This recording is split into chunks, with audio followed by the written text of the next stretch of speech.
Call this meeting to order. We have reached the end of 2023, which is a very good accomplishment.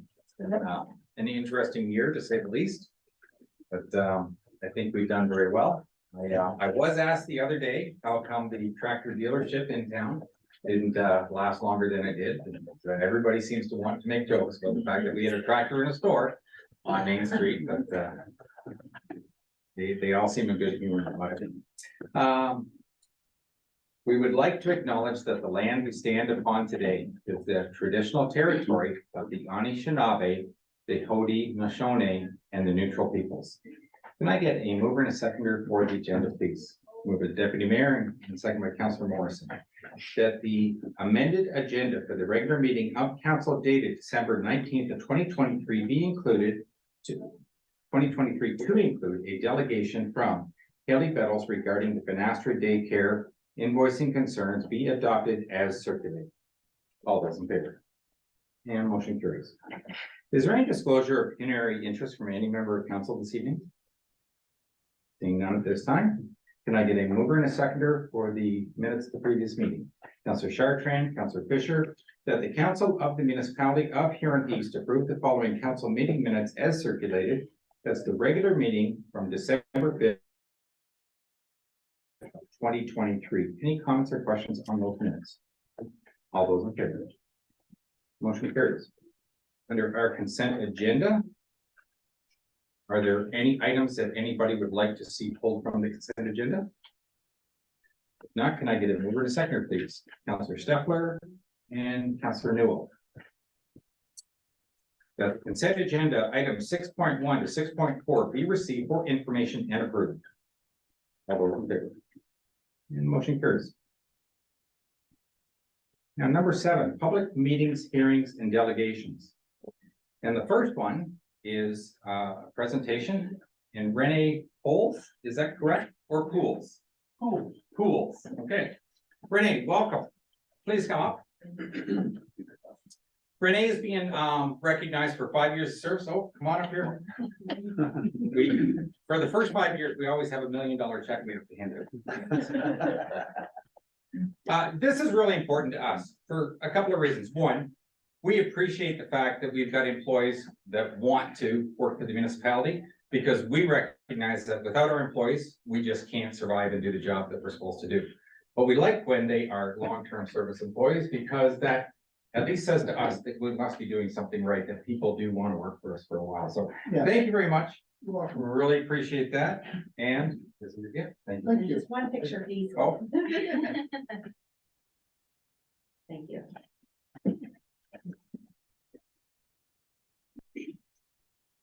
We did have a second person that was supposed to receive an award tonight, Laura Leaming, and she works with the Banastra Early Childhood. She wasn't able to attend, but she was actually going to receive a 10-year award this evening. And 7.2 delegation, Haley Bettles, the Banastra Early Childhood Learning Center invoicing concerns. Haley, welcome. Come up there. Yes, please.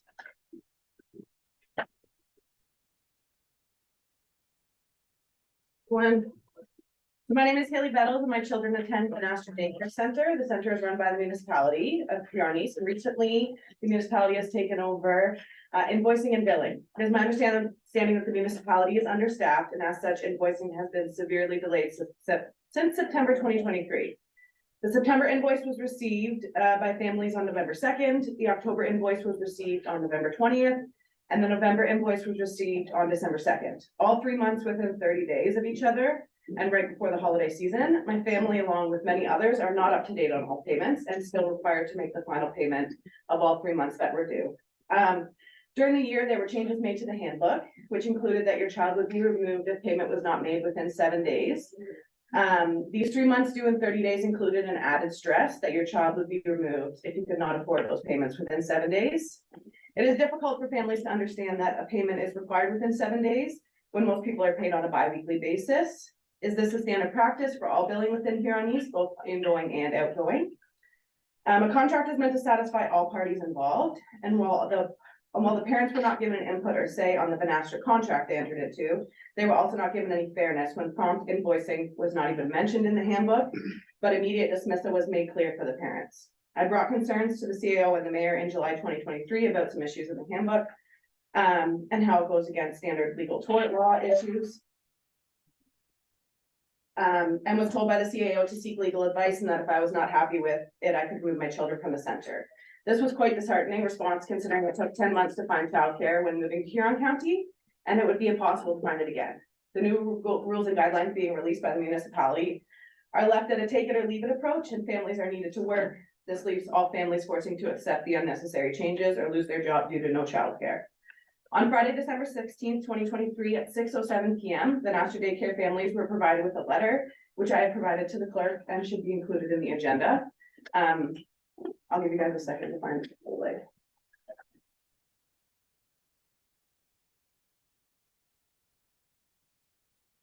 It's addressed December 14th, but we did not receive it till the 15th. Or sorry, the 6th.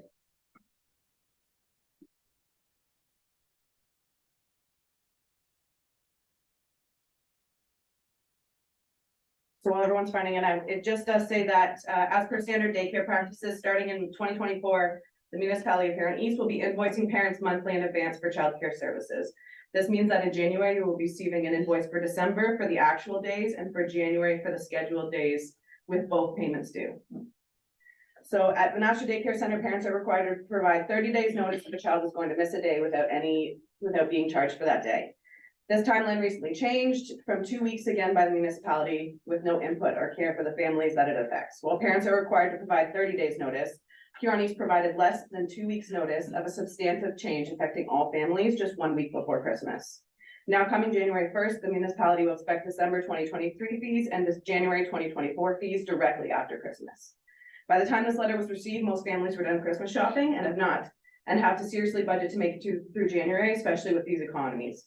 These families now need to go through the holidays stressed that if they spend more money, they will not be able to afford daycare, which will result in their children being removed and ultimately losing their jobs since there is no childcare options available for anyone. When we moved to Huron County, we drove our child to daughters for 10 months until we could find local childcare. During that time, we entered into pre-authorized payments, however, it was an administrative nightmare, and it would take months to reimburse families for missed days or mistakes on the administrative end when an error was made on numbers. If Huron East does not even have the staff to bill us regularly, how do they intend to deal with the regular billing issues that already happen to most families monthly? Currently, these issues are being resolved before payment is made. What is the plan to reimburse parents for mistakes on the end of the municipality? Has Huron East thought through this change and is prepared to fix the issues that arise? Money cannot be spent for work or services until that has been rendered. Will Huron East be keeping families' money in trust until the end of the month when a proper and accurate invoice has been created and sent to families? If not, then will they be providing the families with interest owed to them on a monthly or yearly basis, as they are technically holding a deposit each month for families until the end of the month when the complete services have been rendered? Finally, I ask Huron East to have a heart this holiday season. If the municipality is seriously considered and thought about all the plans for all the issues that will arise, that is wonderful, and pre-authorized payments then may make sense. However, why January 1st? Can the municipality not wait till May 1st? This would allow the municipality and parents time to catch up on payments that they are behind on, but also give them notice and time to prepare to save up 2 months payment at once. This new change is going to affect families financially for the first few months, but the added stress so close to Christmas was not thought out before the decision was made. Does Huron East really want to be a Scrooge this holiday season when it's all about the money and you forget that there are actual people and families struggling behind these last minute decisions? I have spoken with many parents at the center these last 2 days who are absolutely devastated and unsure how they will afford groceries in January if all the money that they have will go to daycare. Parents should not need to choose between childcare or groceries, and it is saddening to know that the decision directly made by Huron East will be sending many families to the food bank in January when it can be completely avoided. The CAO emailed me yesterday as I requested to be included in the town council meeting and offered a solution that they thought would be appropriate as to alleviate my concerns regarding the change of the invoicing format being so close to Christmas. And this is also included in the agenda as well. So his solution is that December invoices will be issued on December 22nd and will be due January 2nd. January's invoices will be issued on January 2nd and will be due January 31st. And February's invoices will be issued February 1st and will be due February 7th. This is the same issue that arose in November this year, and does not create a solution. The municipality is still requiring 3 months of daycare payments, all due within 35 days of each other, 1 month after Christmas. This is the exact same thing that happened 2 months prior in November that many families are still trying to catch up on. This is not a solution to the problem and will not provide any sort of adjustment. I'm asking Huronis to postpone the pre-monthly payments to later in 2024 when the municipality has had a chance to properly provide families adequate notice to allow them to save and budget for this change, but also to allow Huronis a chance to further investigate and prepare for such a large change. Thank you for your time and consideration, and I hope you can see where daycare families are coming. Very much. Any questions of council? Please. John? Yeah, just for CAO, Brett, when we talked about, is there a reason why we're behind on our, monthly billings, like, and the families have used the service they need paid, but if they're not getting the invoices for 2 and 3 months after, that's not fair. No, certainly, we have been short-staffed, so obviously there's, and Ms. Bennett spoke to that. The reality is, I guess, from my perspective, is people know that they have money's due, right? It's not as if it was free. So I mean, it's no different than if you didn't get the bill, you still know you need to owe the money, so it's still. So fully agree on that. Get catch up. Is there an issue that we're not billing on a consistent basis as it should be automatic? Absolutely, I can't argue or disagree with that. Certainly we got behind in billing because of staffing issues. There. Why was it doing 7 days? I think what we're attempting to do, and this was certainly planned out, but, first of all, it's a business. We operate on a calendar year, January to December.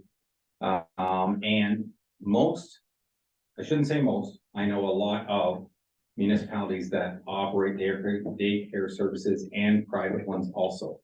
Not only invoice ahead of time, but sometimes it's a lot longer than 30 days ahead that you have to pay. And if you don't show up, it doesn't matter, your spot's been paid for.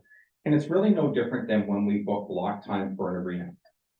The hockey teams pay for it for the season. If they don't use it, then so be it. We still get paid for it. Because we can't be expected to pick and choose on a daily basis if someone doesn't show up.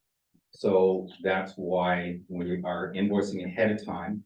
And it's very hard to chase a family after the fact. And it's not something we want to have to do. And it has happened. Yeah, I can understand it happening and I can understand being prepaid, like we paid January, so at the start of January, if that pays for your January. So then and you get a little bit of time, 7 days, a little tight. We were in business too, and That's not gonna be good. 7 days would be great. I just don't agree with that 7 days. I guess that's my opinion, and I can agree with being prepaid, like, I paid January 1, that buys my month. Right. Okay, so then February comes along, and, you're not gonna get the space kicked out right away, so I would say at least 2 weeks, like once you get the bill, because when that hits the mail, you got 7 days. Now that 7 days, does that come from the date of the invoice, or does that come from when they receive it? I can't answer that. It's the date of the invoice, but I can speak to, I believe most, if not all, these invoices are emailed. So they're not hitting the mail. Well, I can see, but at least 14 days, because nothing's gonna happen in 2 weeks. But 7 days, I mean, it's just another 7 days, but still it's. And true, I understand I owe money, but things come up in this day and age, and all of a sudden, a couple of months behind, and I'm trying to catch up and something else comes in and. I do see I can see the problem right away, but 7 days. Definitely not on my radar. I think I would never consider 7 days. Dude. Councillor Fisher. Thank you, Mr. Mayor. To CAO or Stacy or Candace, I guess, is this a new policy that we just started, CAO? It's a policy that council endorsed. I think the 7 days, I think that's always been our practice. It's not a new practice. That's always been a policy. But to bill a month ahead. Bill a month ahead, yes, that was That's a new. discussion we had. It's a new to come in effect for 2024. We had that conversation with council, I don't know how long ago it was. 6 months ago. So. I'm trying to formulate this. Going forward, the customers know that their payments are due February 1st, March 1st, et cetera, et cetera. Yeah. But have December, January, February all at once, they weren't aware that was coming, or was that a staffing issue? In fairness, we probably should have given a bit more notice, so hence why I offered to Ms. Bettles the opportunity to delay the implementation of the period to January, so I gave that option of an extra month for implementation, so I think that's fairly reasonable in terms of the process. The practice of billing in advance is not unusual. I totally understand that. Certainly if council feels 7 days is, unreasonable, we can do a 14-day pay period, I'm fine with that, that's not. No, what I'm trying to formulate is go forward, they get a calendar and they know that Oh, yeah. it's every day one, they have to pay, but could we give them time to catch up on January and February? If it's onerous, in some cases. Well, I think the issue is that it's been onerous from the standpoint that they're doing December and January at the same time, so I think with the offer that I proposed was to make a payment before December due on January 2nd, I believe, or December 31st, I can't remember exactly what that is. And then have the January bill, we would wait and we'd have it due on January 31st, and then the February invoice would be the first one where you would pay in advance. And I see that, but that's, I don't know how much it costs you, I have no idea. But I can see it being onerous, like Ms. Bettle said this time of year, I would wonder if we would it be easier for both sides if we started March 1st, you pay, and then allow them to catch up January, February.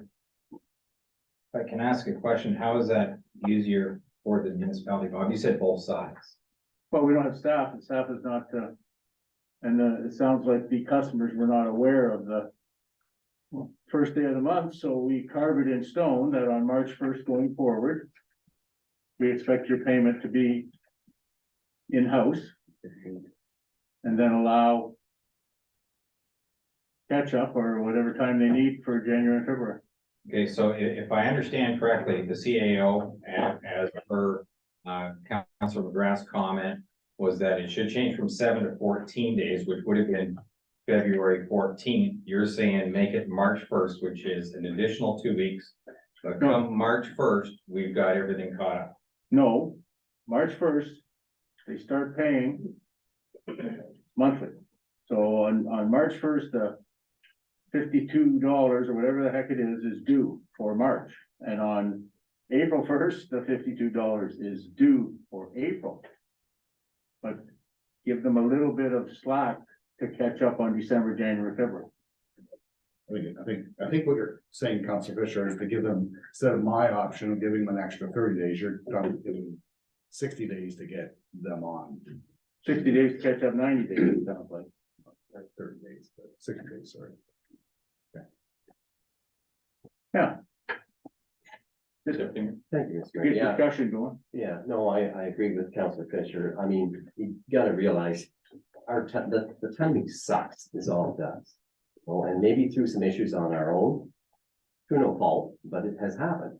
And it's put a real burden on these families at this point. I would fully endorse Councilor Fisher's idea. I think that at least is reasonable, so it is, and allows families to have that chance to catch up. But again, come March 1st, it's due That's right. for March. Yeah, you're right. No March 7th or March 14th, but No, March first, they know, it's December, they got January, February, they know what's coming. So that is 2 weeks after the date then Councilor McGrath suggested. 2 weeks before. No, it's 2 weeks after. Larry had said change it from the 7th to the 14th, give 14 days to 14 pay. days to pay it. And so now you're suggesting March 1st instead of February.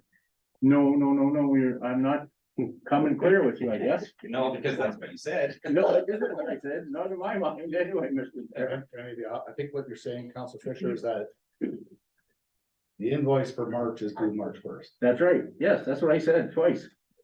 And the invoice for April is due April first. And they get a calendar and they know how many kids they have there and they know what the price is and everything's black and white and simple and easy. I think from an operational standpoint, I think that would be a bit challenging because we'd have to invoice them and give them time to know what the payment is, so to make the payment. So if we invoice on March first and it's due March first. No, we would invoice, We can't, tomorrow well, yeah, but for the whole year. we can't invoice for the whole year because. Why can't we? Because it depends upon the schedule of each child and their parent, right? So the idea is they have to put their schedule forward for each month, right? So if I'm a parent and I have a child in the system, I'm gonna tell the daycare what days I'm gonna have my child there for the month. Right, because they have 30 days to let us know if their child's not gonna be in the program or to be in the program. So we have to bill kind of pretty close to the first of the month. Okay, because that's when we'll know what their schedule is, right? And then you have to give them some time to pay. So what I'm thinking is, if I hear correctly, we start this new process March 1st. So March 1st, an invoice goes out, it's due with Councilor McGrath's proposal, March 14th. Okay, and then we carry on with the system where we bill after the fact, so it still means that people are gonna have to pay February and March pretty much at the same time. It's just delaying it 30 days more than what I proposed. That's all it's doing. Like, I realize it appears that there's a lot of catch up, but I don't see it was correct. Bottom line is, yes, we were late with our September, October, November, December invoice. But if I've been sending my children to daycare, I know what the cost is every month. And just because I didn't get a bill from Hydro last month because something screwed up, I still know I'm gonna have to pay it when it comes in. I've gotta be prepared for it. That's my More than responsibility. 7 days.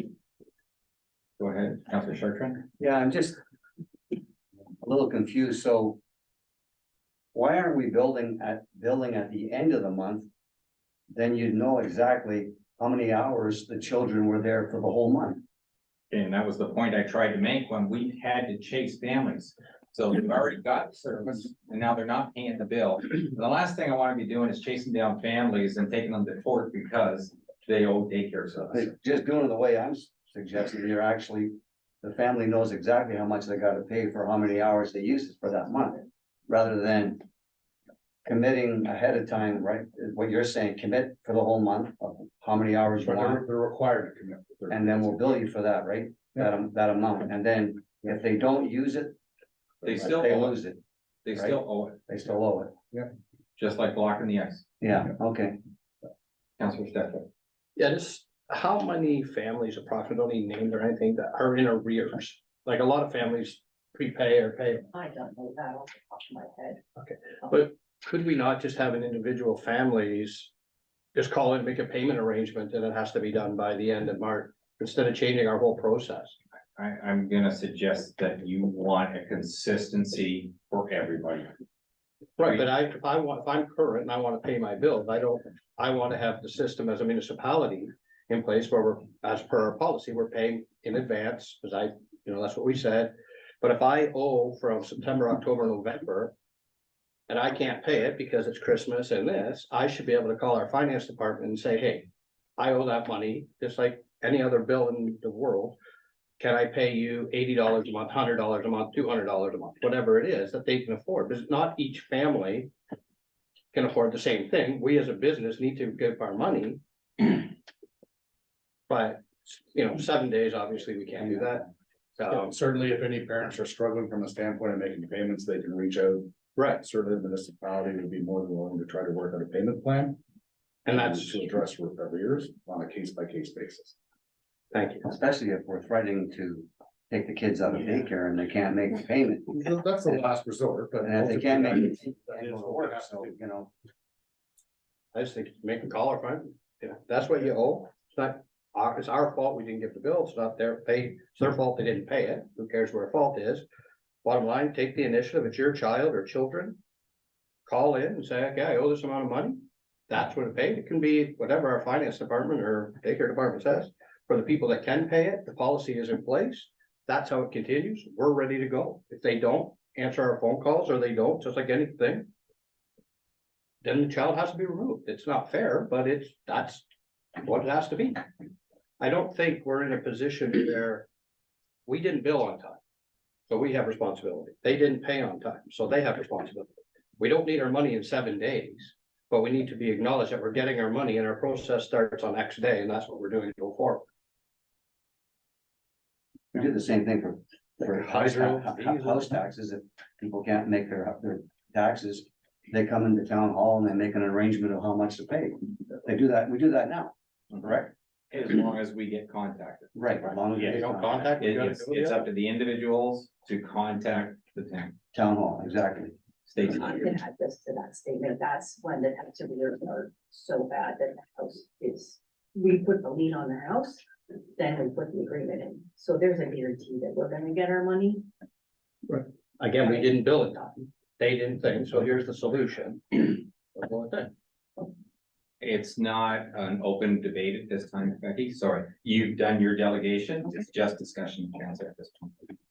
Councilor Grant. I agree with John 100%. If we start January 1, the bill's due on the 15th, the full payment for the month is due on the 15th. And they were giving you the time from what we screwed up in the front to pay what they can, when they can, to get those arrears caught up. And the threat to remove a child for that's, I get it, you gotta have some leverage somewhere somehow, but I would hate to be a parent with that hanging over my head, knowing that, hey, am I going to work today? I mean, I gotta go to work to make money, but who's gonna look after the kid? Exactly. So I agree with John's plan. I think that would work. Eventually you get the money. Now, if in the event where some individual is not paying what they can so much to get caught up, say they missed 2 months or whatever, don't even try, then, you know, then you can exercise some force there at that point, but as long as they're trying, it's like, there's really no reason for us. Yeah, it was a staff issue, but there's no reason for us not to get the bills out on time, because I get my taxes on time, your worship, and they're due on time, your worship. There you go. Actually, this year we let people off the hook because we made a mistake. But I agree with John 100%. I think they, you know, set up a payment plan with the people and take this weight off their shoulders, right? That they do not have to worry about, they have to pay it, but they're not gonna be worried about my child's gonna be kicked out of daycare because I can't pay it previous, but I, you know, if I get started fresh here, I can go. Okay, so if I think I understand, although I'm not, I still have a problem with not having to pay till the middle of the month when we've already used the service for a couple of weeks. So I think there needs to be some consideration there. Either way, we don't have to, there's nothing to move or second or anything else tonight. The first meeting in January, staff can bring back what they understand the direction of council to be. That still gives lots of time to have everything enacted. So as of tonight, there's nothing to discuss beyond this, other than the fact that we heard the concerns and council's had an opportunity to banter it back and forth. Go ahead, Councilor Step. Yeah, just that there's a letter out there to these parents at Christmas that says, if you don't pay by this day, I'm pretty So sure we need an that update staff until have the 11. ability to contact the parents that use the service every day. Councilor Fisher? Thank you, Mr. Mayor. CEO, please just clarify for me what our procedure is going forward, please. I'm mixed up on this usage time. I don't think we have a procedure right now, because I think we're gonna come back with a report. Okay, so right now, what we'll do is we'll just simply tell parents that the decision to pay in advance will be deferred until further discussion with council in January. So explain So December, building for usage time, please. so December will still be billed on the 22nd or on or before the 22nd this week. It'll still be due by December 31st. What we'll do with, and then of course, January will still bill, January, we'll have to bill January at the end, as I originally proposed. And then we'll just have to figure out what we're doing from then forward. So what? I'm not trying to be obstinate, I'm No, I know. just not grabbing it here. So my child's in daycare and I'm there Basically what it 4 is, days a week, every week. so you're gonna get So billed, why aren't I billed? you're gonna get billed for January at the end of January. For 16 days. Yeah, 16 days, sure. So then what happens Then we'll for figure out- February? We'll have to figure out what council gives direction once staff bring a report back in January. But I thought you said you wanted payment in advance. I do, but you're, at this point, we're saying we're gonna put it on hold until we have a meeting in January where staff can bring a report back and have a conversation. So Or we can make a decision here right now to simply say that we're gonna defer the implementation to March 1st. Instead of February If 1st. I understand correctly, you only really had 7 days in the past. You got invoiced near the end of the month and you had to have it paid by the end of the month. And the only thing we're really changing is that we're going to invoice at the beginning of the month so that we're paid in advance for providing service. But the question is, how much time we're giving people just to make up that extra month pay? That's all the difference is in the entire system. It was only 7 days before. is that what it is now? That's what it would have been. Now we're saying basically we're gonna give them 37 days. And I think if I understand your proposal correctly, you're saying giving them 67 days to get ready to have prepaid in advance. That's all. The comment from Ms. Bettles was, She wanted to wait till May. she wanted some slack for them. And my proposal is going forward, they know. Yeah. Okay, if their child is there regularly 16 days a month. Yeah. Then on March 1st, they pay that, and on April 1st, they pay that, and if there's any change, then. I don't know how you deal with that. Like, they want the spot guaranteed, So they have to pay in advance.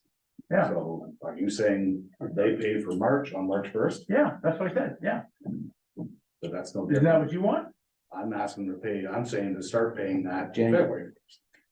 Okay, and Fine, giving them an extra month to yeah, get ready for it. to get their, yeah, they're. And I'm fine with that if that's what council wants to do. Because if you want March 1st to be the first day, it's implemented. Have they left? No, they're still here. But can we let staff bring back what they believe the proposal to be that council discussed? And then we have the opportunity to read it before we even come to the meeting. And then if there's anything left to discuss, we can do that when we get here. You want a motion for that, Mr. Mayor? Yeah, absolutely. You can ask staff to bring back, I thought that was procedural. The report. January. report. Okay. Yeah. So moved by Councillor Fisher to bring back a report for January 9th. Do I have a seconder? Councillor McGrath? Yeah, And you had a question? I have a question. What is the average monthly bill we're speaking about here that's been missed? Again, I don't have I'm just gonna average, I that mean, number. I 300. know for the younger 300. groups, they're heavily subsidized, so those numbers would be much lower than say the school age group, which is not as subsidized. So we don't have an average over everybody. I don't have that data Okay, in front of me. I can certainly get it. yeah, I just, Certainly can provide that as part of the report. If that is so wish as well. and definitely take the threat off the table of your child's leaving daycare because I think that's gotta be taken out of this conversation. Future going forward, yes, you have to have some leeway, but there is conversation to catch up. Definitely, that's gotta come right out of the equation right now. Your child's not leaving daycare. In fairness, Councillor McGrath, again, I don't think staff are ever wanting to do that. So if an individual has an issue and contacts us, we do everything we can to work it out with them.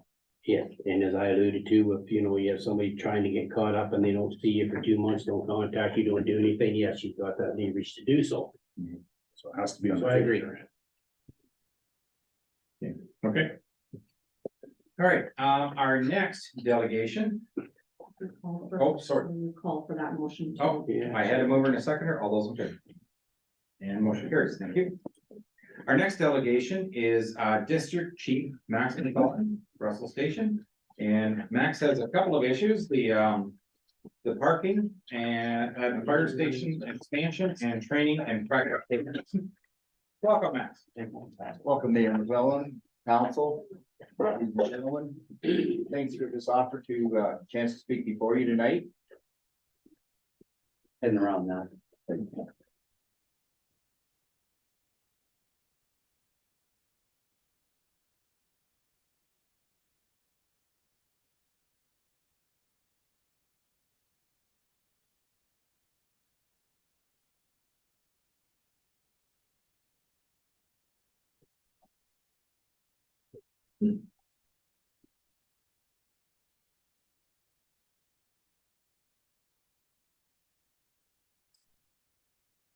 Just like to start off by saying, anyone that doesn't get back that way, the new hall is coming along. They're getting it closed in.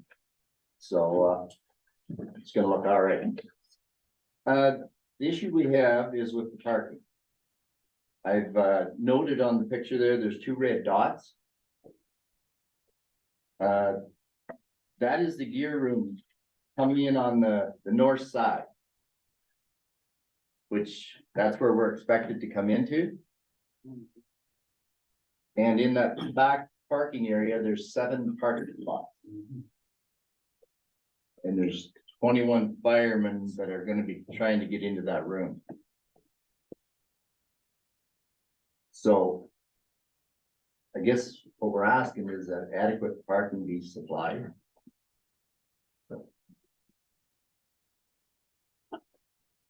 If I can ask a question, Max, Sure. and because I'm not familiar with where the firemen parked before the addition. Yes. Were they parking where the addition was?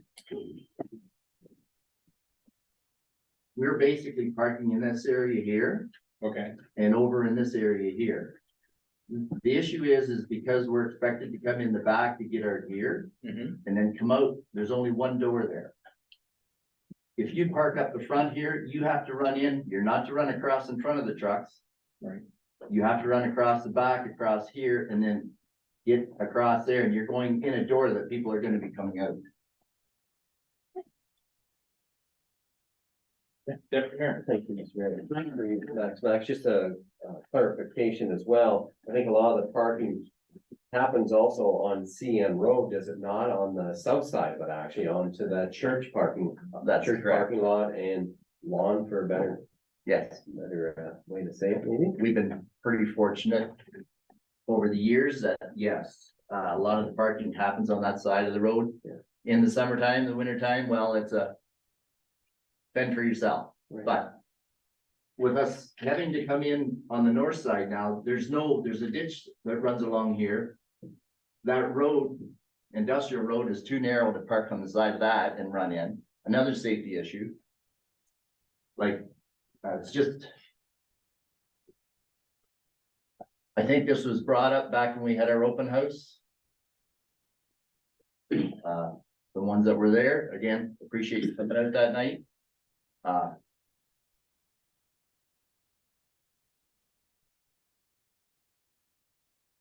Councilor Fisher. Thank you, Mr. Mayor. Do we own enough land around that building to provide parking for 20 vehicles? Yes, we do. So is it on the north side of the building? Correct. So what do we just need to approve? Or look at expanding existing and, Yeah, the parking lot that's proposed in the drawing that everybody's looking at was what was included in the scope of work with the contractor. So in conversations after the open house with Chief Cullen, I did look at a proposal to expand that parking lot. It's actually included in your 2024 capital budget plan. The question I think at the time with Chief McClellan was there was some conversation I think he had that potentially maybe the Firefighters Association might contribute some dollars towards it as well, and I don't know whether that's true now or not, or. But Can I answer that? Absolutely, please, yeah. Yeah. At this time, no, the association, feels, funds they have, will be used for other things. Okay. This is something that they feel is a safety issue and should have been looked at when the building was proposed. So if I could. Yeah. Comment to that. So certainly, you know, we looked at from the standpoint when this was being designed. A lot of this was designed before my time, but certainly I think we certainly acknowledged that there was a lack of parking there and we certainly added more parking there. You know, the question is, do we put enough parking there to accommodate all firefighters from that fire hall responding at some particular event? And how frequently does that happen? Or do we find some compromise that's somewhere in between? I'm not sure exactly, but certainly I put the dollars in for council's consideration in the 2024 capital budget in terms of expanding that parking lot, so. Go ahead, Max. Just to let, further discussion on that parking lot. The area that it would also be used for training. For auto extrication, whereas right now it's done off-site. So that extra parking at the very corner would be used for auto extrication practice. So it's not gonna go to waste. Councilor Sharkey? Yes, so on Yes. that map, where is the proposed new parking area gonna be? Oh, out there. Like if it went further, yes, And this area. no. This is all green, just grass right now. But if there's more area, parking area than that, How did you get into that? If there was a new parking lot, you would come off of Industrial Road there? there is one roadway coming in off industrial there right now. Or proposed anyways. This is right here. Gonna turn them out, this will be right here, off industrial. Oh, okay. And then you do this. Okay, so yeah, I propose just to bring this further down here and across. Okay, so at this point, I'm gonna say that, since it's already a proposal in the 2024 budget, the council would have to approve whatever is gonna happen anyways. It makes sense that we leave it for that discussion, because we're gonna have to get some input from Public Works. Or somebody, or do some design work to figure out what it is that council would go ahead with. Councilor McGrath. Also include the fire chief in that conversation from Public Works and the CEO. Okay. For parking. Absolutely, well, whoever's going to be working on it needs to. Well, that's what I mean, but if the concerns are his, then if he has ideas, they can be implemented, if they can be implemented. Yeah. We will. Okay, the next thing you Bob's got have. his hand up. So, Oh, go ahead. thank you, Mr. Mayor. Is there allowances in there for two vehicles for ambulance attendants to be there 24/7? There's room for them as well? They Or have does that four- have to be factored? No, they already have 4 parking spots themselves. Okay, Yeah. thank you. Okay, Deputy Mayor? I just want to follow up, well, since this involves the Brussels station, will Forest Timber be brought in this discussion too? As well, I just hate to send them a bill and say, thank you for paying for them. Yeah. You know, they should be brought in to, as the steps move along here, that there has been a request. And council is considering it. We certainly, we consult with them, treasurer. Bernier will actually consult with their treasurer in terms of what our capital requirements are for the Brussels. Okay. As part of our. Yeah. Sure. I just think it's the right thing to do to let them know what we're considering. Absolutely. The other thing you had, Max, was the training and practice pay rates. Yes, and I just want to make note, I do have District Chief Boyer here with me tonight from the Gray Station. And also Deputy District Brian Dieter from the Russell Station. District Chief Phillips would have been here as well tonight, but he had another thing he had to attend. There is an issue at all 3 stations. I had a little discussion today with the CAO, and I was surprised that it is the way it is. And, I personally agree that training is training. And that the rates should be consistent. And it's unfortunate that we amalgamated a long time ago and that nobody caught this in the last 20 years. That we've got these discrepancies. Anyways, go ahead. Can I speak, Mr. Mayor? Yeah. We've always had a chance to sit down with our former chief. Each one of the district chiefs have always sat down with the chief and talked before our pay. And none of us had a chance.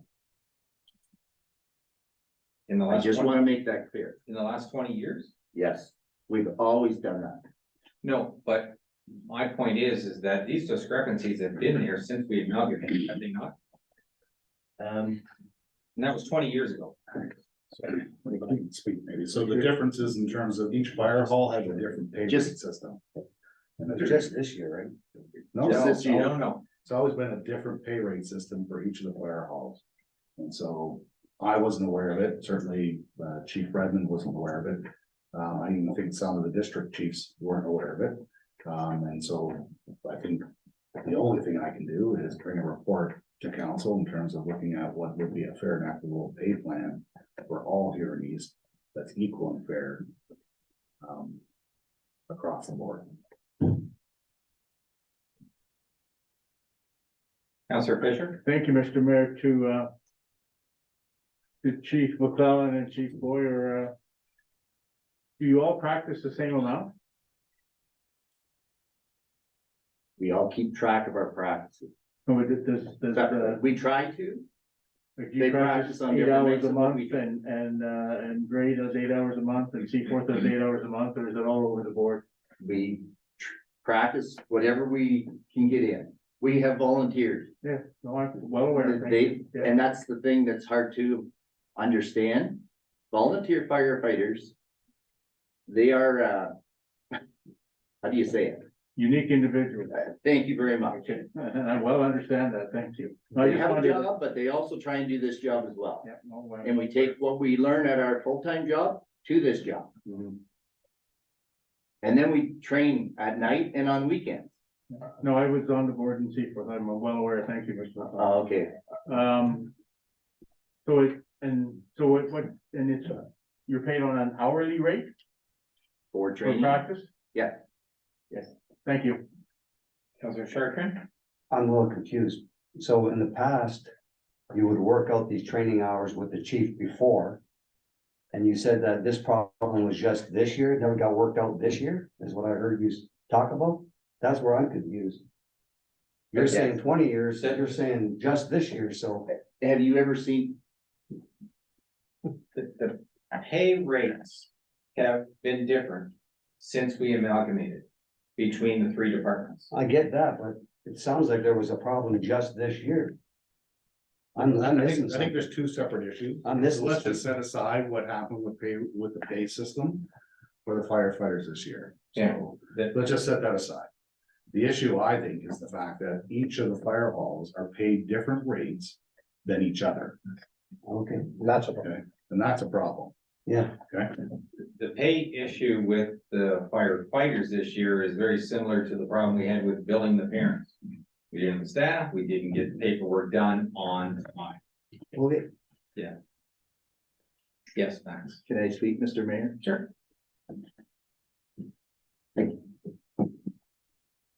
Again, it's, communication.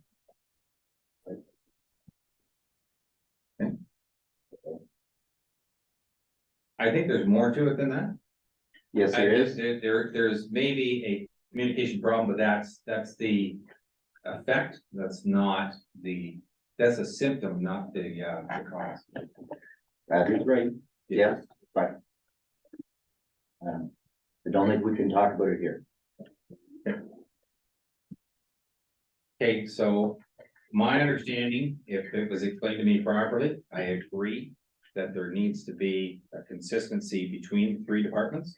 And we need to have a consistency on how we do pay for training and what is called training. And so my understanding is that we will be working on that and bringing that back, because technically that should be part of our 2024 budget, because it will change the numbers of what we're paying to the fire calls.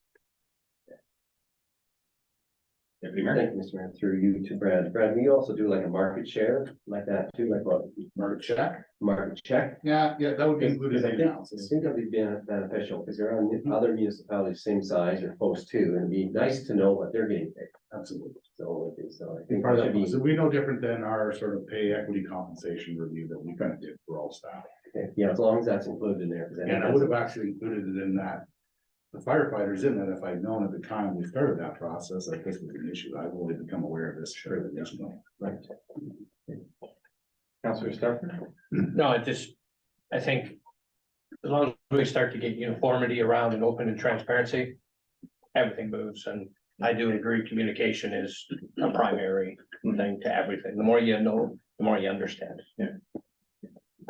So, those were the issues that I had listed here, Max, and it looks like both of them are being addressed in the 2024 budget. Was there anything else that was not listed here? Is there gonna be any adjustment for the 2023 year? I can't answer that question, and that'll have to be a discussion on council. And it's not something that, when something is presented here tonight, would I make a knee-jerk reaction, basically? Yeah. You need all the information from staff first, Yeah. and then let council have a discussion. Okay. If you're dissatisfied with the results, at that point, you have the opportunity to have a delegation together. And I just want to make mention, District Chief Boyer, it's 36 years. And District Deputy Chief Diener is 31 years this year. Thank you very much.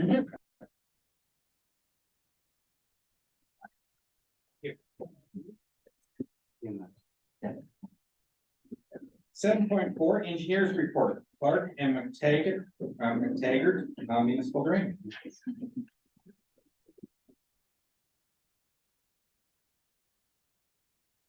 This is really long report. There was a.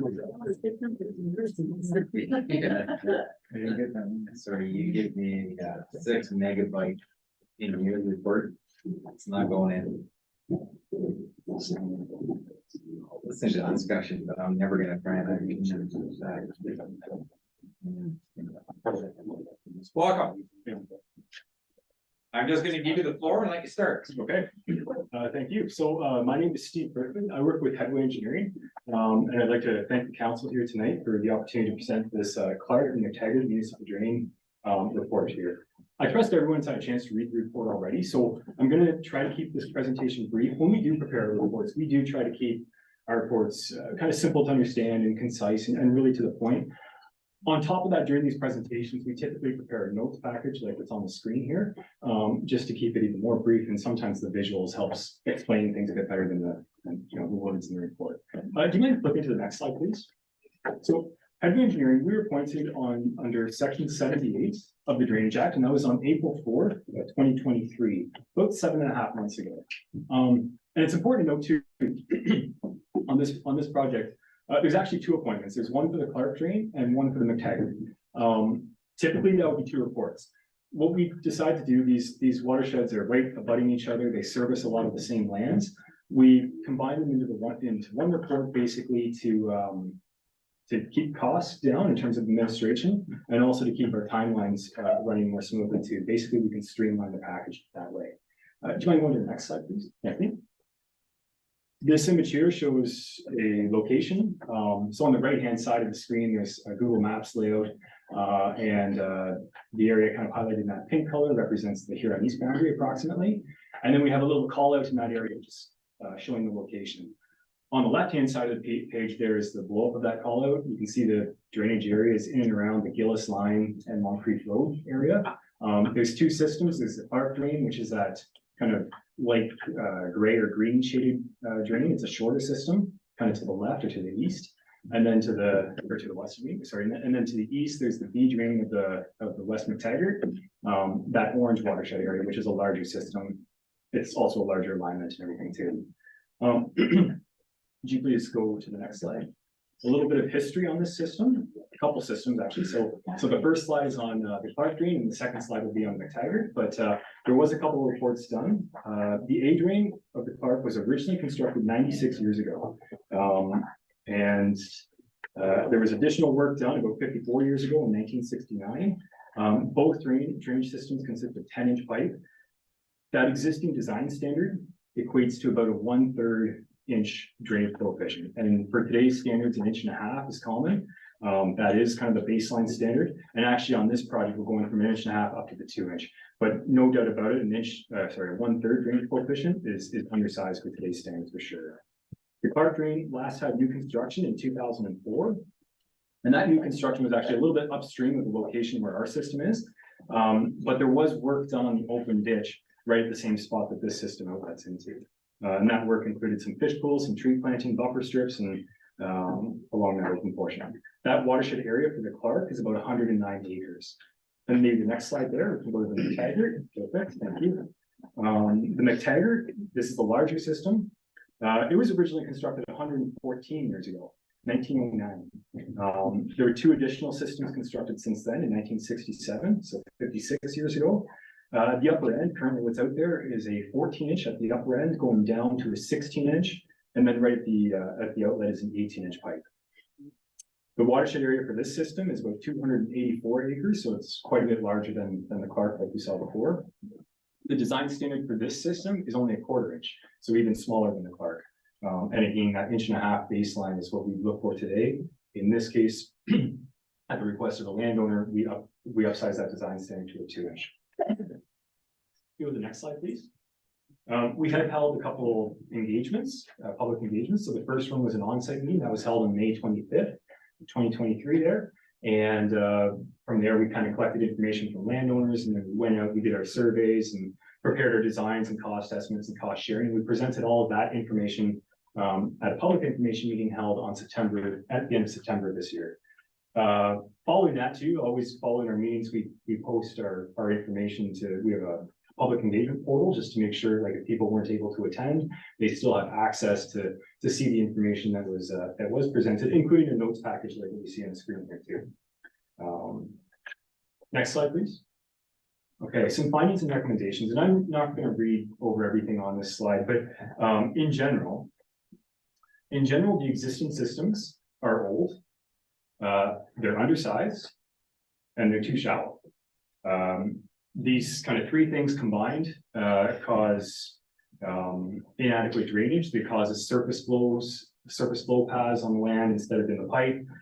It's causing reduced usability of the lands, and it basically just requires more drainage. One thing to note too is the Clark drain open portion, which was recently worked on in that 2004. The work that was done then is adequate or is a sufficient outlet for the work that we need to do today. So no work is required on the open system at the Clark. There is work required on the open system of the McTaggart drain, which is the larger drain to the east. And then what we're proposing is the new construction of the Clark drain, bringing it up to that 2-inch drainage coefficient design standard. It consists of about 426 meters of pipe. From before, it's a 10-inch pipe that's in place now. What we're proposing to do is an 18-inch at the lower end and a 14-inch on the upper end. The B drain of the McTaggart, the bigger system, to the east there, it's about 1.3 kilometers, a little over that in length. And again, to remind everybody from before, it currently consists of 14s at the top, 16s in the middle, and 18 at the bottom. What we're proposing is 27s at the top, 30s in the middle, and 33s downstream of the road. So a significant upsizing for this system too. Both systems being designed to that 2-inch drainage coefficient standard. Next slide, please. So just a few photos. Again, trying to kind of throw a few images just to see, kind of appreciate what's out there. So the left-hand side, that's the existing outlet pipe of the McTaggart. It's kind of tucked in behind that brush there, pretty much at stream bed elevation. On the right-hand side, we have an existing catch basin on the McTaggart. Typically, our catch basins today are bird cage grates. You can see it's kind of a concrete top or something on top of there. Maybe the next slide, too. The Gillis line culvert on the McTaggart. So that's the upper road crossing. That's the existing culvert underneath the road up there. and also a catch basin on the Clark Drain, which is at the road, at the Moncrief Road there too. Again, we'd be looking for like a bird cage type rate there too. Next page, please. Couple pictures. These photos weren't taken by us. They were taken by one of the landowners during a rainfall event this year, right in and around the Moncrief Road crossing on McTaggart. One is downstream, one is upstream, and you can just see one's downstream of the road, one's upstream of the road as well. And you can just see the flooding that occurs in this location, and basically why an improvement is required. Next slide, please. I think this is my last slide, or just about my last slide, but it's the estimated project cost. Very bottom line, if you want to skip right to that, $588,100 is the estimate. The pie chart on the left-hand side shows a bit of a breakdown as to what makes up that cost estimate. The orange wedge is allowances. Construction costs make up the bulk, that's that gray wedge, make up the bulk of the project, about 2/3 roughly. And then what's left over is administrative. So the yellow wedge is the engineering, for Headway Engineering here preparing this report. There is a environmental fee, it's mostly just a permit fee, it's not very significant. Contract administration makes up about 4% of the project, and then kind of a catch-all, just contingencies, net HST taxes, rounds out the rest of the estimate. Again, that estimate comes to about $588,000 for the two systems, that is. And the next slide, I think, is it. Yep. And if there's any questions, I can try to field those. And I should mention too, I have Adam with me as well from Headway, just in case there's questions that I can't handle. But Any questions to council at this time? I have one. I think it was probably about a decade ago that 1 inch for 24 hours was the standard. We've already got to 1.5, and now you're suggesting 2, and I don't have any problem with you suggesting 2, but if it's doubled in the last 10 years, and my understanding is the tile itself is probably one of the cheaper parts of the entire construction project. Is there a detriment to going bigger? So there is, obviously, there's a cost increase in going from say a 1 inch up to 1.5 inches. So a 50% increase in capacity, right? So going from 1 to 1.5 typically results in about 10 or 15% costs. Is there a detriment? To me, it's kind of a no-brainer. I think it's a good approach to an extra 10 or 15% to get 50% more capacity. It's really just a pipe size change typically. Same thing is roughly true for the 1.5 inches up to the 2 inch.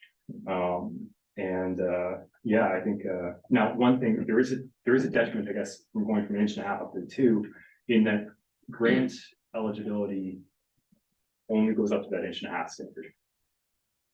There won't be any additional, or there won't be any grant on the gap between the 1.5 inches and the 2. Okay. The landowner will have to cover that. And in this case, those additional costs are assessed to the landowner requesting it. Everyone else in the system is protected from that request. Okay. Yeah.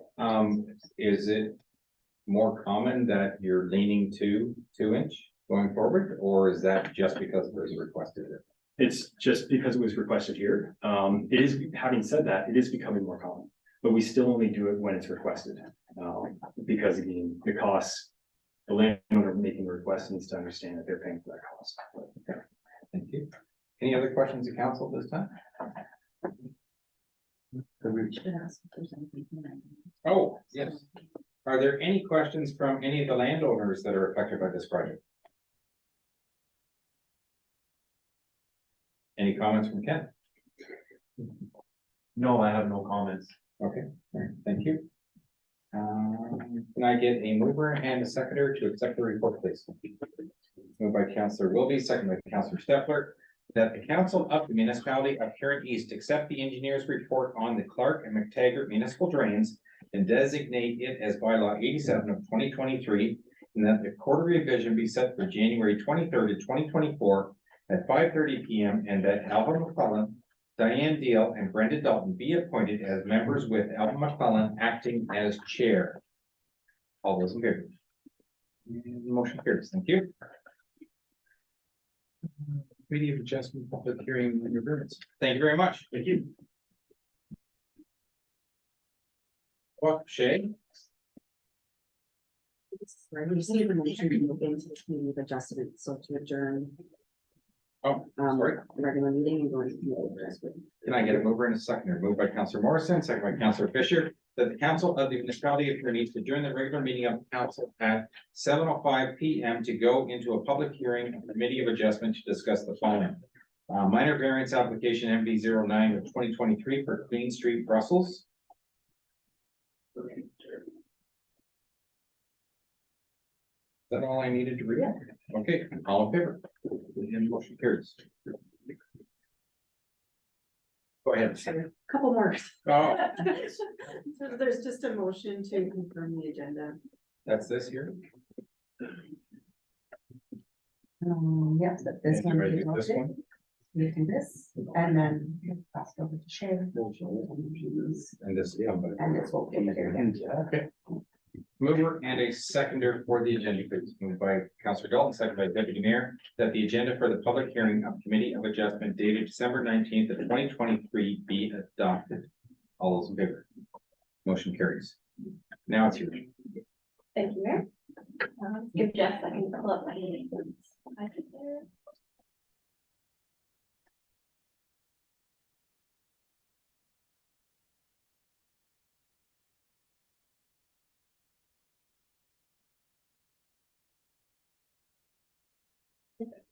All right, so this is for the minor variance application MB 09-2023. The owner and applicant is J&M Gleason Holdings, and the representing agent is Kelly Van Baker. Next slide, please. So an aerial photo of the subject land outlined in blue here. The property is located on the southeast corner of Albert and Queen Street in Brussels. And it's located towards the northeast side of Brussels. Surrounding land uses here include primarily low density residential dwellings. Next slide, please. So the application is requesting a reduced corner lot area from the required 1,260 meters squared to 1,015 meters squared for the construction of a fourplex dwelling. The property is zoned low density residential and designated residential. Next slide, please. So here is the site sketch that was provided by the applicant showing the proposed footprint of the proposed quadruplex. The lot that this variance applies to is on the right there, outlined in blue. I'll just note that the owners plan to also develop the corner lots subject to this variance, as well as the interior lot to the east shown there, concurrently, each with a stacked fourplex. However, only the corner lot is subject to any planning approvals at this time. And both lots are approximately a quarter acre in size. And the subject parcel, subject to the variance, proposes an entrance off of Albert Street. Next slide, please. Apologies for the dark photo here. Just a photo of the subject property. Both lots in question are currently vacant, and no concerns were raised by staff or other agencies during circulation. One comment was received from the neighbors to the south, who wished to know if there's plans to establish a fence along the southern lot line. I noted that currently the owners do not have plans to construct a fence, but will be required to establish a planting strip along the lot line as per section 3.29 planting strip requirements in the zoning bylaw. And I'll also note that we do not have site plan control for the subject property for the proposed number of units in light of recent legislative changes. Next slide, please.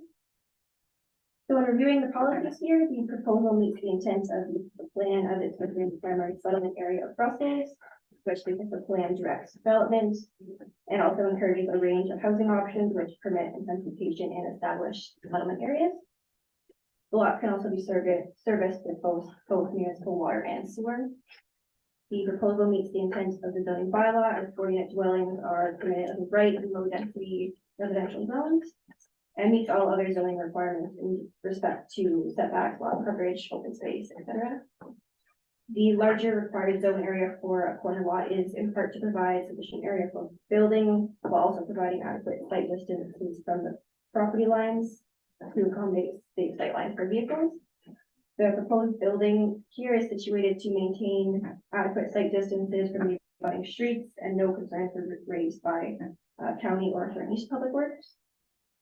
I'll also note a lot grading and drainage plan will be required as part of the building permit process for new residential development to address stormwater on site. And the proposal is desirable and appropriate for the development of the land and considered minor in nature, and will not impede the surrounding neighborhood from a compatibility standpoint. Next slide, please. So based on the noted review, it's recommended that minor variance MB 09-2023 be approved with the attached standard conditions. I'm here for any questions about that. Are there any questions from members of council this time? Deputy Mayor. Thank you, Mr. Mayor, through you to Shane. And I have no problem with this application at all. I'm totally in favor of it. But on your site photo there, figure number 2, it's showing a house there. I think it says 323 right over the house. That house isn't there anymore though. No, so I believe it's been removed since that 2020 photo. Okay. And my only question was, this application, would that affect if somebody ever wanted to build something back there again? It wouldn't change anything, It right? shouldn't change anything on that property, as far as what they'd be able to build. Right. It's still be subject to meet all the building provisions. Sure. Same as regular development. Okay, perfect. Thank you. Any other questions of council at this time? Are there any questions from members of the public at this time? Yes, Yes, hi. please introduce yourself. My name's Erin Cronin, and myself, Stephanie, and I own both 333 Albert and 323 Albert. So 323 Albert, as you were mentioning, is our driveway. So our lot butts up right against both of these proposed buildings. So while we can appreciate building new rentals and, bringing more people to Brussels is a wonderful thing. We do have concerns about these buildings. And now they appear to be getting bigger. This is actually the first we heard about them. So our neighbors sold it. We got this notice this week about what was getting built there. I understand this is about the minor variance. But we do have concerns about there being no plans for fence, given the structures are becoming bigger than I guess should be, it's my understanding. And the fact that our driveway is right there and would be nothing separating the parking lots from our property line basically. Would that be, you don't usually do site plan control when it's just a building, so how would that be addressed? Yes, so we don't unfortunately have site plan control for this number of units anymore, so we can't enforce it that way. Like I mentioned, there will be a planting strip requirements for zoning provision to provide some privacy compatibility there. I believe the requirement is 1.5 years for that. It would be up to the owner if they wish to establish a fence. I suppose the only other mechanism we have here is to require a fence as part of the condition of the variance. If we feel that the required planting strip is not sufficient. Okay, but usually for a minor variance for just a housing lot, forcing a fence is not a very common thing. No. Okay, just 1 second. So even if we approve this tonight, what are the opportunities for whether it be the planning strip or fence or anything to be addressed down the road?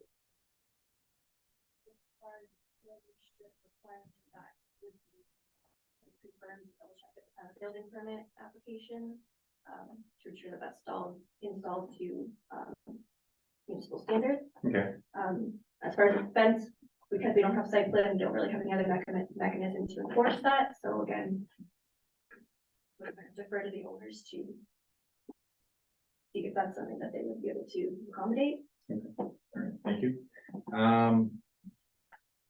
I'll come back to you, Councillor Fisher. I'm kind of House Council at the moment. There was a gentleman at the back that had indicated. Did you want to speak, sir? Sure. Can you please introduce yourself? Yeah, so I'm Kelly Mandigo. So I'm here on behalf of the Williamsons. And so when this issue is raised, I just asked them, are they in any kind of opposition to putting something there to delineate that property line, so we'd stay off the property line, delineate it with a fence or a shrub or whatever. We're not looking to build something to disrupt the neighborhood. That's not what we're looking to do. There's different concepts as far as who the tenants will be, but definitely not opposed to putting a fence or anything that would eliminate concerns along that back lot line on the 7th. So. Okay. Great, I thank you. appreciate hearing that very much. Okay. Thank you. Councillor Fisher, you had a comment? Yes, thank you, Mr. Mayor. That was, my question to the young lady, the neighbor, is concerned about encroachment or concerned about backing out of her driveway and not being able to see because of cars and buildings. Yeah, there's also, my understanding is plans for a gravel parking lot. So I would think that could kick up dust and whatnot into the surrounding area as well, but I just like my concerns now that I'm aware of what's happening. So the gentleman that just spoke, did he alleviate your concerns? I think if they're willing to do a fence, then I'm, yeah, super happy about that. So thank you very much. Thank you. All right, just to make sure, are there any final questions of council at this point, or let's go through the list again? And nobody else in the gallery that wanted to speak?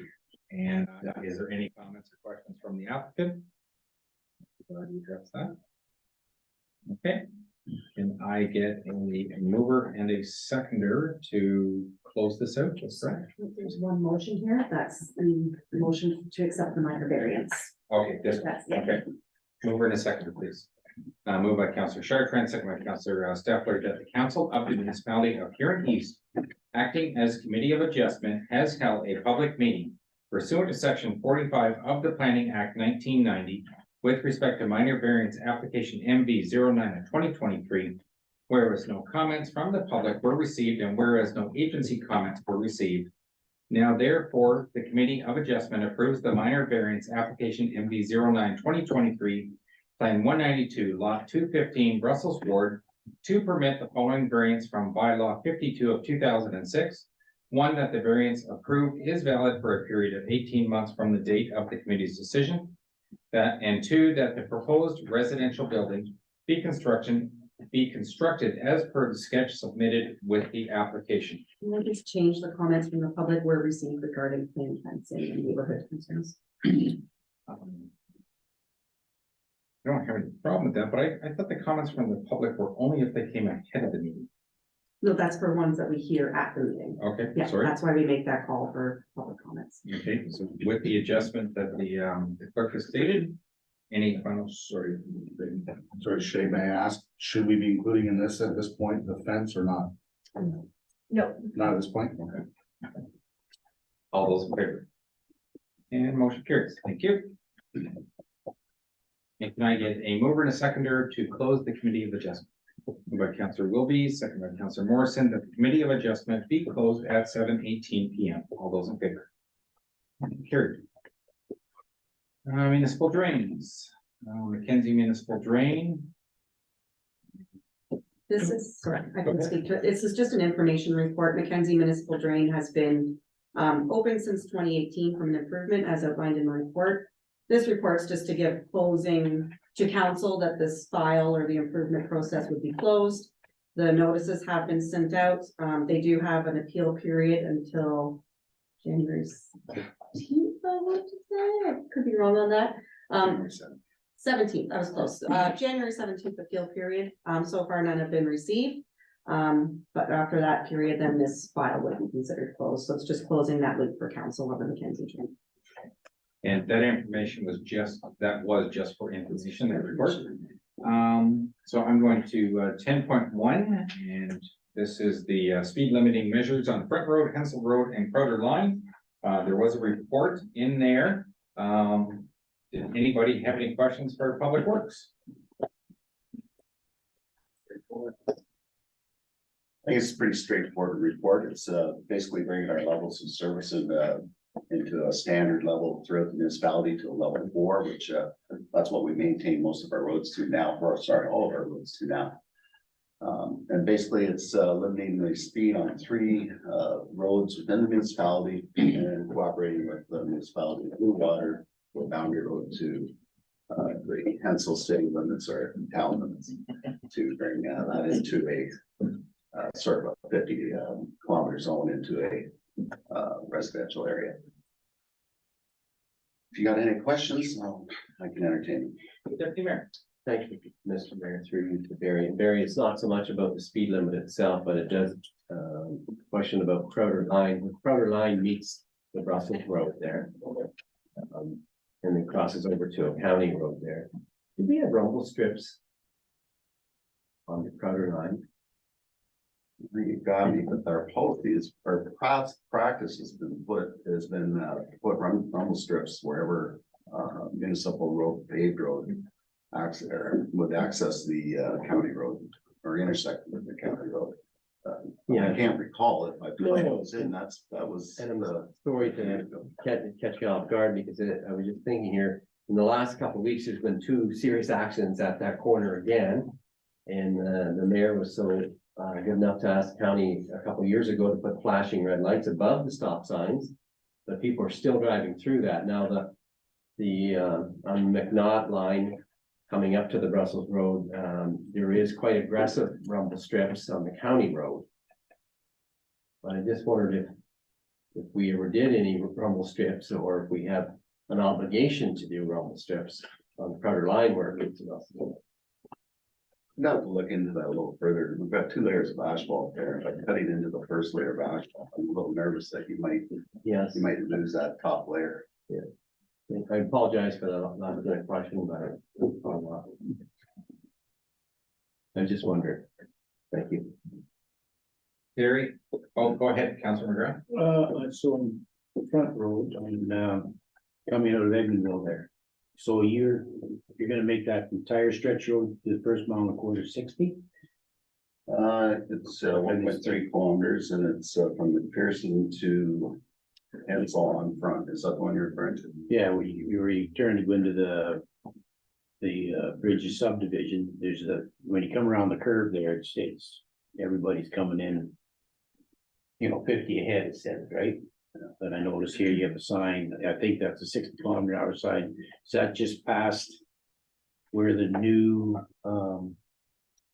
new entry development is? Yes. So you want to increase it to 60 there? That's when it jump up to 60 to Hensel line. And then it goes from 60 to there to Hensel line. And then it would then increase to 80 after Hensel line. So the purpose of that is like, for what I don't follow that because that's there's got a stop sign each way, that's all. Like I can see keeping 60, past the or even 50 for that matter, past the new property development. And then increase into 80 because there's laneways there. There's only a couple. 1, 2, 3. 1, 2, 3 to get the corner and then of course you have the corner. And the rest is 80. But go ahead, Barry. Yeah. Basically what it's do is lower the rate down to 60 because of the traffic count for that section of road. Due to the traffic count, it then becomes a class 3 road. So it really a couple of different things going on here. It's the level of service that we try and provide.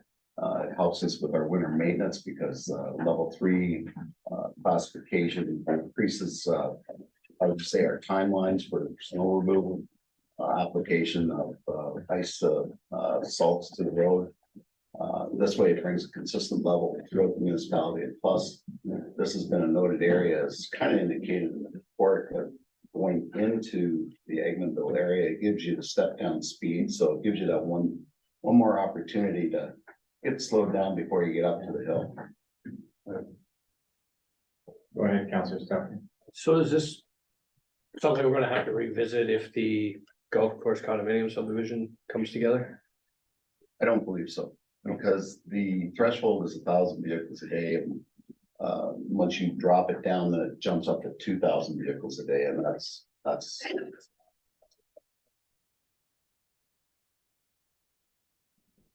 council?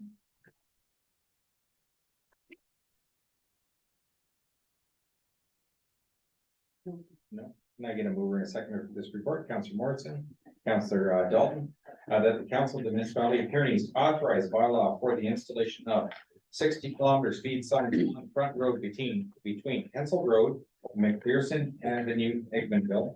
60-kilometer speed signs on front road between Huron Road number 5th Avenue, Vanastra. And 60-kilometer speed sign on Crutter Line and 50-kilometer speed sign on Hensel Road, 60 meters north of Lauren Ave in Hensel. All those in favor? Motion carries. And we have the annual and multi-year accessibility plan. Is that was in our report and it's just for reading? There's no presentation. No presentation, it's just to accept the two plans that were presented. They're produced by the Huron County, so this is just accepting them after the county has already approved them as well. Okay, can I get a mover and a seconder, please? Councillor Staffler and Deputy Mayor, that the council of the municipality of Huron East adopt the 2023 annual accessibility plan and the 2024 multi-year accessibility plan as presented in report CLK 23 and 24. I acknowledge the fact I tried my best to get through this whole report, but I was very comfortable when I got to the point where it said, here's what we do next year, and next year we'll tell you what we're doing the year after. So I wasn't as worried at that point of not absorbing everything that was in the whole report. All those in favor? Motion carried. 10.3, can I get a mover and a seconder, please? And this is authority to purchase and sale agreement.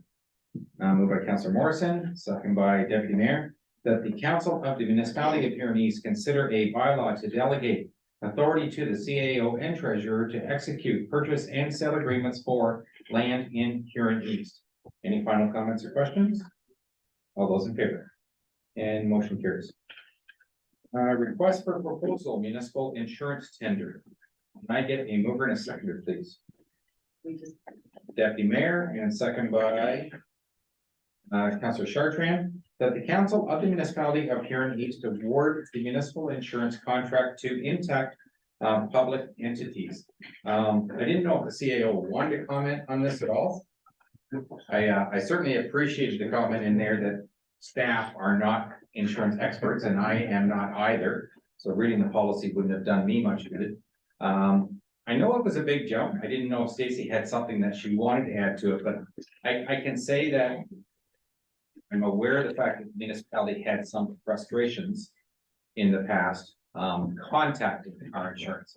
Not necessarily the results at the end of the day, but just getting a hold of them to get in what situations I think was frustrating.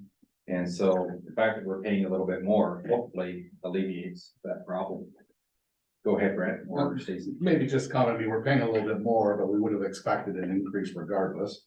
The biggest thing, I think Stacy will speak to it, there was a significant increase in our coverage on our assets. So a lot of our buildings were undervalued. And so through this process as part of the RFP, we did look at what the true value of some of our buildings should be and increase them accordingly. So being that there's an increase is pretty good compared to how much we increase the value of our assets. So I think Stacy will speak to it a little bit there. Go ahead, Stacy. You guys covered it great. Thank you. I did want to just let you know that since we have been working with Rick Orr and his team, we've actually made some progress on current projects that we have on hand with getting advice on how best to word contracts and things. So, I mean, it's paying off even before we're really into 2024. And they are here today, so I did want to introduce them if you had questions regarding anything or if you want to know. So this is Rick and Randy Nixon from Orr. Welcome, and I don't know if anybody on council has any questions at this time. Deputy Mayor? Through you, Mr. Mayor, just an open question. Is there any appetite for more than 1 year? It's a 5 year, right? 5 years. I thought it said 1 year. It's a, oh, man. Yeah, go ahead. It's a 1 year policy contract, what they do, and the agreement that we have is that as long as they're their pricing and their service remain consistent, that we'll stay with them for 5 years, and we'll go do another RFP in 5 years. Okay, thank you, that clarifies it. Counselor Fisher. Thank you, Mr. Mayor. How much, or have we dealt with Interact before? In time, thank you. They used to be, That used to be Frank County Company. So 8 years or so ago, we dealt with them, didn't we, Mr. Mayor? Longer than that. Yeah, it might be longer than that, but yes, we did. In Okay. fact, I think there was only 2 in the game at one point, was there not? But it's sort of, well, yeah, 1.5. I think you were, what's the other from Stacy? I can't remember, I get the initials wrong. the other firm that. Yeah, the- JO. Oh, JLT, go JLT. back, yeah, it was So JLT. that was who we were with for before the last 8 years, so it's going back probably at least 12 years probably before we would. I don't know off the top of my Okay. hand if you ever used. Cal. We didn't change the deductible, We did not. okay? I don't know who I should talk to. Yeah, I Um, Got the details. Okay, the hacking insurance and firefighters premium, and is it still really hard to get hacking insurance?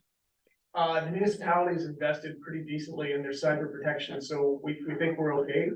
The market is still tight, but, that's just what's going on in the world as people continue to figure out ways to hack into the system. But no, we have a renewal. We believe it's pretty consistent to last year's, and we'll firm that up tomorrow, actually.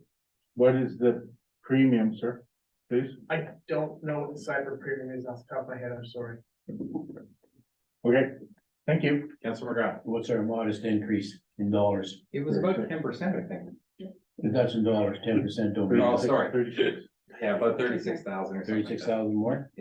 I think it's worth noting that we also, through the hard work of the staff, they established the values on the assets increased by $100 million. No, I'm not disputing, I just Yeah, want to no, know the just dollar the value numbers. for premium for Freeman, that's all. Yeah, I thought the increase was very modest for that. Any other questions of council this time? Thank you. All those in favor? All those in favor? And motion carries. Thank you. Huron East Community Improvement Plan. Welcome.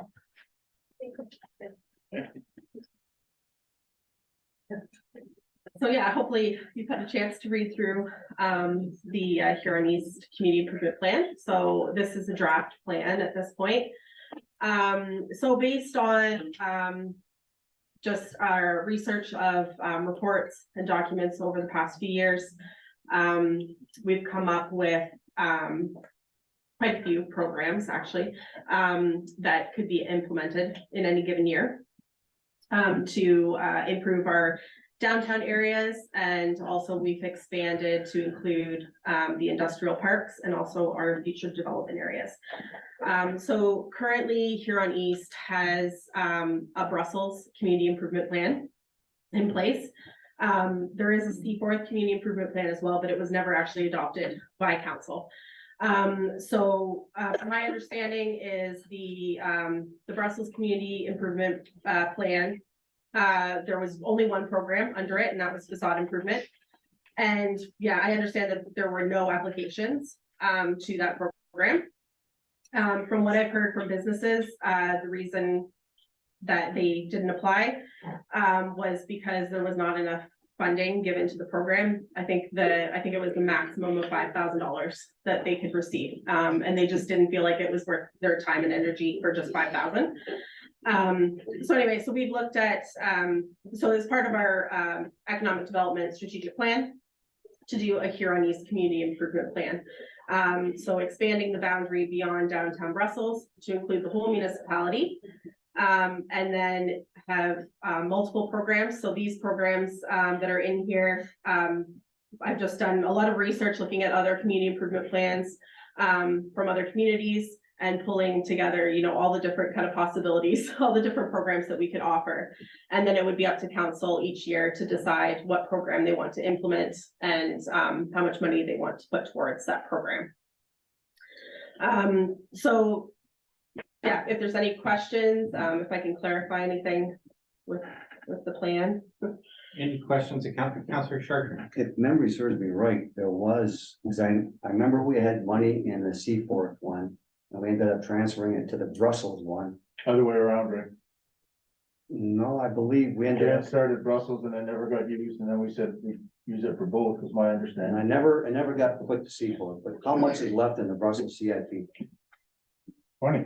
There was Never 20 used. there originally. Yeah, from my understanding is that there's no money in that. There's no money in that. So it just got absorbed over budgets over the years? I have never seen. Yeah, because Yeah. there was $20,000 in the Brussels CIP. Yeah, but that's going back at least 5 years ago Oh, yeah. or more, is it Yes, not? yes. Yeah, so Brussels CIP was implemented in 2017, I believe. Mm-hmm. And then the Seaforth CIP was written in 2019, but it was never adopted. Right, that's why the money never transferred. So when you say adopted, so the public was already part of the process in writing the CIP to begin with. They were brought in as part of the consultation. So council adopting it was for what purpose? Because really, if I understood when I was reading through this, is that you wouldn't necessarily do everything all at once. You'd decide how much you were gonna do in a year, and so I would presume it's council's kick at the can basically when it becomes a budget issue. You have to have a plan adopted in order to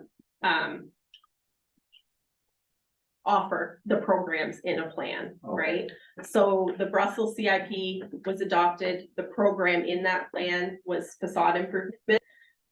So that program was offered, there was no uptake. Seaforth's, the CIP was actually drafted by a university class. So I think they likely did it as a research project, but it just never went anywhere, right? It was never adopted and. Just some clarification, so back probably at that time, when you did a CIP, it also had to be adopted by council, but it ultimately had to go through approval through the Ministry of Housing and Municipal Affairs. They had to actually approve it in some cases in the state. Yeah. And so recently that's changed now, so legislation has changed over the last, of course, years now. Ministry of Housing and Municipal Affairs maybe wants to sort of consult, I guess is the best way to say it, but they don't necessarily have to approve your plan, it's up to council. Councillor Fisher. Thank you, Mr. Mayor. To Carolyn, please. I heard the word grant several times. Does that go after a Trillium grant, go after a Omafra Red grant, or is that we are granting? So this, so the purpose of a community improvement plan is to allow a municipality to give out grants. So it would be the municipality that would provide the grant towards the private business or private property owner. It was, okay, my understanding was that if they asked us for 5,000, they had to put up 5,000 themselves. Yes, that is, yes, That's still the plan, 50-50? yeah, that is in the CIP. And you're gonna diligently search for provincial or federal money to do this, right? Diligent. Yeah, Yeah. to my knowledge, any provincial grants, federal grants, they will not cover. Like they won't do a 50-50 on a municipal grant. We can get funding for the marketing of the program, but to my understanding is we can't actually get funding to provide funding to a private property owner. So that doesn't mean that the property owner can't get funding through another program. They could get funding through our CIP and they could also get funding somewhere else. But we wouldn't be able to provide a grant or obtain a grant to provide that matching fund or that matching dollar amount. Thank you. Any other questions for Chairman? Councillor Wilkie. Through you to Tara. On page 134, it says emphasize heritage, install heritage blade building signs using old banner tops from Goddard Street and restore heritage colors. So we just had a meeting tonight. I'm just wondering what that means. Was that in the background information? That was, sorry, what page? 134. And the council package. It's okay, I've got it here. Yeah, so that was, in one of the plans. I'm just trying to find it here. It would have been in the C4 one, I think. Was it in the C4? Yeah, it does say BIA. Goddard Street, so it'll be. Okay, yeah, so that's actually, objective in the C4 BIA strategic plan. Okay, So that's just part of, the background information that we collected to determine what programs we should offer. So, yeah, so that's something that the BIA has, put into their strategic plan. okay, thanks. Okay, any other questions for Carolyn? Can I get a mover and a seconder, please?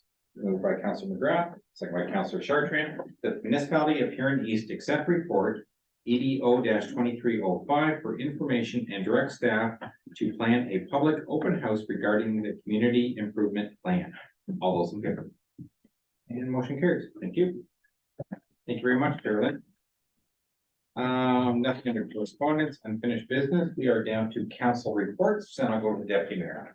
Thank you, Mr. Mayor. So at our last meeting on December the 6th, we had a presentation from Kristen Crane, the Director of Social Research with United Way, and she made a presentation on the quality of life. And I think basically took out of that they would like municipal governments and all levels of government push towards more like a living wage for everybody. Our mayor kind of rebutted that a little bit and said, by doing that, aren't we just sort of creating a bigger problem? Or just rolling the problem down the road farther, so there was some good discussion about that. Blue Water had their official plan amendment passed. The planning department are going ahead to review their planning fees in consultation with all municipalities. We passed a boring bylaw for 2024 for $4 million. That's only if we need it, but we do it here at Huron East as well, just not that much, I don't believe. And there was a notice of motion brought forward to discuss discontinuing their Huron Heritage Fund.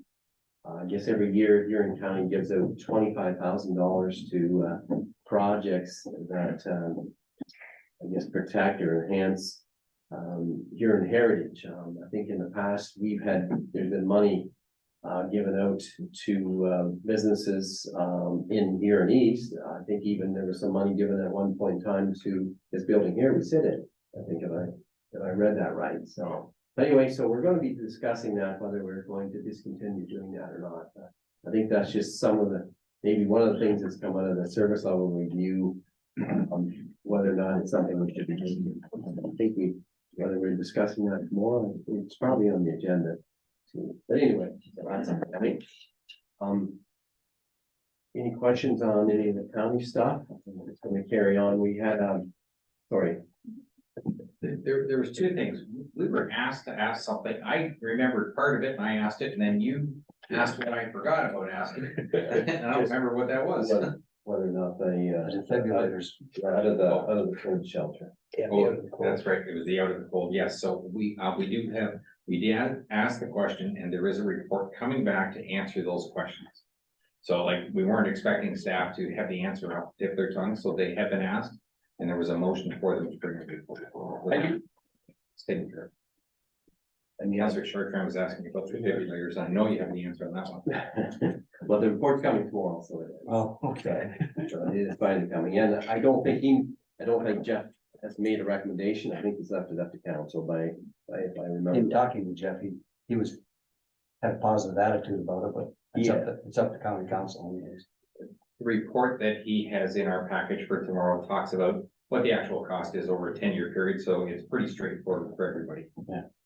And I think the one I took out of too is they want to make sure that the defibrillators that we have are all constant as well, like all the same. They don't want to be supporting one-off type thing as well. So when he came to our meeting, they did an audit of all the ones in the area, like they have some up at the Lions Park and they have whatever, and to that point, they wanted to make sure they were all the same, so that when the guy comes to validate the batteries and the pads, they have everything the same. Yeah, you're right. You don't want anything Yeah. special. Yeah, one-off stuff, right, like that, so, no, you're right, so hopefully we get support on that, we can certainly try to push that tomorrow as well, but, I mean, it just makes sense, but there's more people around the table as well. And mentioning, out of the cold there too, I think I reported, at one point in time about how they went to like a motel model where they're renting a motel and homeless people get to move in there. So that project is really working well. There has been some issues. The police have been called to remove people, for one instance or another. But they said overall it's working well. The support staff find it works really well too, because they get to spend more time with the residents that are actually in there. Because with the previous model, homeless people would show up from a day of being out in the cold and show up and eat and sleep and leave the next morning. Whereas this way here, they get a chance to actually talk to them and see what they can support them. I think there's been a few of them actually moved out of there onto their next level of housing. So far it's a plus. The mayor of Goderich, he had suggested as well, that he hadn't been getting many calls this year, because they had a problem in Goderich with homeless people staying in bank vestibules, I guess, at night. So that was quite an issue. So far, hasn't been quite as bad. So they think that may have helped that as well. So. Just so you're aware that 2 of our C4 people are there right now. That's awesome. I'm doing another call. I'm just gonna follow up on one thing. I did apologize to Kristen from the United Way prior to my comments because I knew they would not go over well. But I truly disagree with that portion of the United Way's report. I do not believe there's any chance they hired any economic or somebody in economics or anything along that line to figure it out, because their recommendation was if you're on welfare or on unemployment, you should be making at least $42,000 a year. And I'm sorry, but when we went into COVID and the amount of money that the government flooded into people's pockets is what caused inflation to go the way it is. And if you did what they asked, it would cause the exact same thing to happen all over again. And it's just not the right course of action. I'm not saying I have the answer, but that is not the right course of action, in my opinion. And I made that pretty clear. Councilor Fisher. Thank you, Mr. Mayor. Is it living wage for working people? No, their report actually recommends, and they wanted us to help sell this both to the both upper levels of government.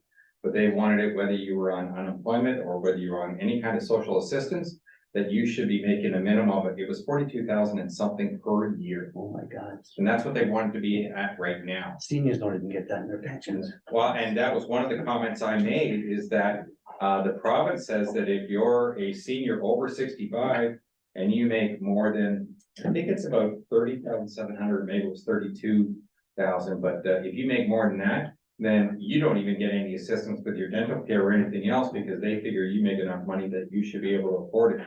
So how they figure people should be making 42,000 on unemployment, I have no idea. And I'm sorry if you pay people 42,000 on unemployment, we're gonna have more unemployment problems at factories than we do now. Exactly.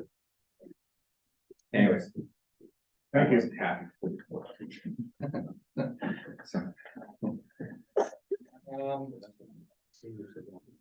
Are there any other boards, committees, meetings, or seminars? Councillor Wilkie.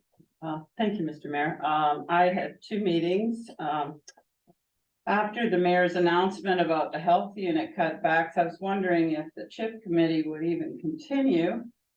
We had a meeting on December 13th, and Laura Edgar, who is our coordinator, told us that her job is fine, and we've changed our meetings from monthly meetings to quarterly meetings because people don't seem to be able to commit that kind of time. We are meeting again at the health unit instead of online. And from that meeting, the MTO reported that they had a really successful elder safety day in Goderich. So that included people from 55 up, and there was an attendance of 100 people. And discussed the topics discussed were car maintenance tips, scams, which is very helpful. And many displays were available to assist people. And I was just wondering from Chip, we have a constable officer West Coast, he's a signboard of a police officer with a speed gun. He's currently in Walton at the moment. And I was just wondering if you'd like me to request it for Bayfield Road. They find that it does for a little while, get people to slow down, and we've had many delegations in about slowing down, so I could request that if people thought it would help.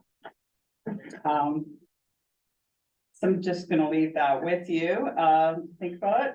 And then Heritage met today at 5, and highlights from it is, we don't have clear notification to our building owners of what qualifies for the 50% rebate. And so we need to identify that, and I did ask Jessica in just to give us some direction, and she suggested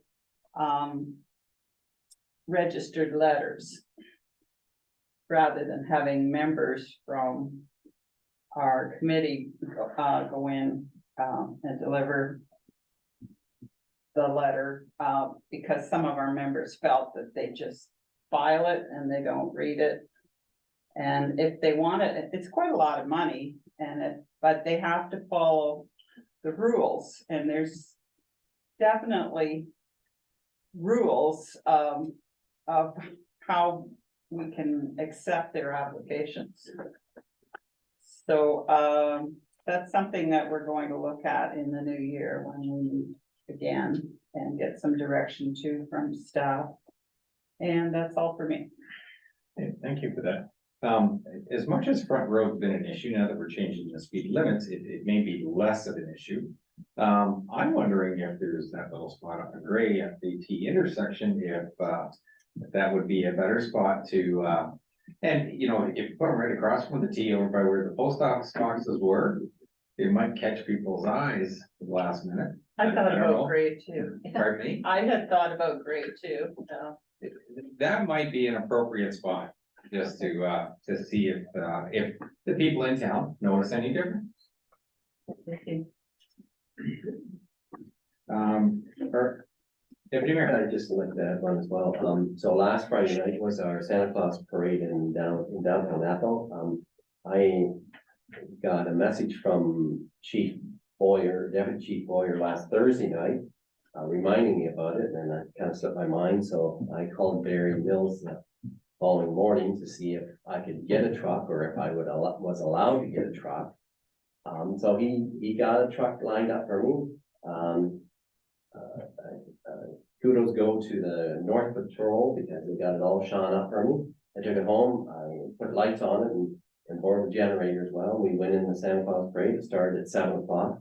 There was 14 floats in it, all lit up. So I think there was almost more people in the parade than what was watching. Nevertheless, it was a great time, so it was. We went down and we ended up at the community center and had Santa Claus there for all the kids. So it was a great night. So Barry's gone, Brad, but could you pass along how appreciative I was for him round up, and especially the North Patrol as well. So that was great. Good. Are there any requests by members at this time? Seeing none, are there any notices of motion or announcements of upcoming events? Seeing none. Oh, someone? John has an announcement about New Year's Day, Mr. Mayor. I do, okay. The levy. Okay, yeah, from the Great Thanks, Bob.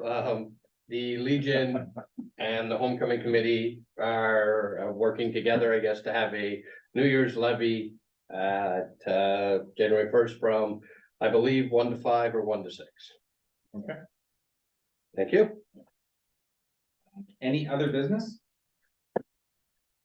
Then we go to bylaws. Wow, this is long, that's been good. Here's not wrong. Can I get a mover and a seconder for bylaw 84?